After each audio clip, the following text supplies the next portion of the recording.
నమస్తే రాహుల్ భాయ్. నమస్తే పవన్. ఇంకేంటి సంగతులు? Last season Telugu Titans team నిన్ను 2,60,00,000 పెట్టి రికార్డ్ ప్రైజ్‌కి కొన్నది. మరి మిగిలి ఉన్న పాత రికార్డులన్నీ పోస్టుమార్టం చేస్తావా ఏంటి? ఏంటో షో మ్యాన్, రికార్డులేమో గానీ టీం మాత్రం ప్లే ఆఫ్స్‌కి పోలేకపోతుంది. అవును పవన్. అసలేమైందంటావు టీంకి? ఏమో అన్నా, అదే తెలుస్తలేదు. ఎవరో చేతబడి చేసుంటారు.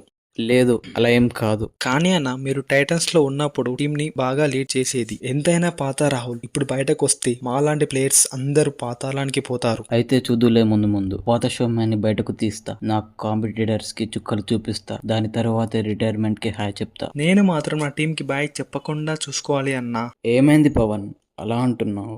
మరి ఇంకేం అనాలన్నా, నా టీం మెంబర్స్‌తో నా కోఆర్డినేషన్ మిస్ అవుతుంది. ఇక నుండి టీం మెంబర్స్ ని బ్రదర్స్ లా చూసుకో. వాళ్ళ గుండెల్లో ధైర్యాన్ని నింపు, స్కిల్స్ ని డెవలప్ చేయించు. అప్పుడు అవుతావు నువ్వు అసలైన హై ఫ్లయర్ వి. బాబు హై ఫ్లయర్, లో ఫ్లయర్ అయిపోతావులే. ఇక లాస్ట్ సీజన్ ఇంజురీ వల్ల నేను సైడ్ అయ్యా, లేదంటే మీ అందరినీ సైడ్ చేసేవాడిని. అరే చూడు, చూసుకుందాం లేగా. నాది ఈసూజీ ఇంజన్, హార్స్ పవర్ ఎక్కువ. ఈ ఎక్స్ప్రెస్ గార్డ్ స్పీడ్ అంటే ఏంటో నీకు చూపిస్తా. చిన్న ఎక్స్ప్రెస్ రైలు నీ స్టాప్ వచ్చింది ఆగమ్మా. పోయిన సీజన్ లో నిన్ను ఎక్కువగా ట్యాకిల్స్ చేసింది నేనే. రే ఇప్పుడు ఆపి చూడు. ఒరి నీ కొట్టి చూడు. టిప్పర్ లారీ వెళ్ళి స్కూటర్ ని గుద్దితే ఎలా ఉంటుందో తెలుసా? అలా ఉంటది నేను గుద్దితే. దిస్ టైం ట్యాకిల్స్ ఉండవు, కుదిరితే అవుట్ ఆఫ్ కోర్టే. హలో ప్రదీప్.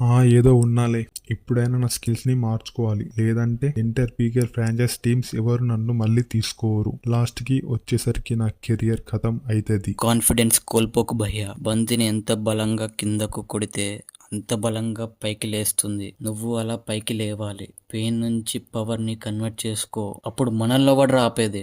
మేమేరా మిమ్మల్ని ఆపేది.